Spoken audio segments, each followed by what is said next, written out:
নামাজের পর ধানমন্ডি 2 এরিয়া থেকে বাসায় ব্যাক করছিলাম। রাস্তায় ব্যাপক জ্যাম, স্টার কাবাব থেকে শুরু করে সামনে যত দূর তাকাই পুরো রাস্তা আটকানো। আমি ভাবলাম জুম্মার দিন হয়তো আজকে সবাই নামাজ পড়তে বের হয়েছে, তাই রাস্তা এত মানুষ, সব রাস্তা হয়তো আটকে গিয়েছে। আর নামাজের পর তো ভেবেছে সবাই রাস্তায় নেমেছে। জ্যাম ঠেলতে ঠেলতে আধা ঘন্টা পার হওয়ার পর যখন স্টার কাবাব পার হয়ে একটু সামনে গেলাম, তখন জানতে পারলাম আজকে নাকি দ্য ওয়ার্ল্ডস লার্জেস্ট ক্রাফট স্টোরের ওপেনিং সেরেমনি ধানমন্ডি 2 এর।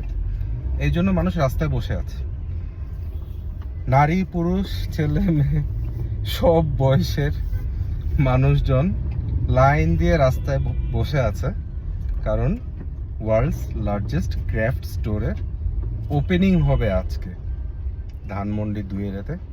আড়ং-এর শোরুমের উদ্বোধন। জাতি একটা।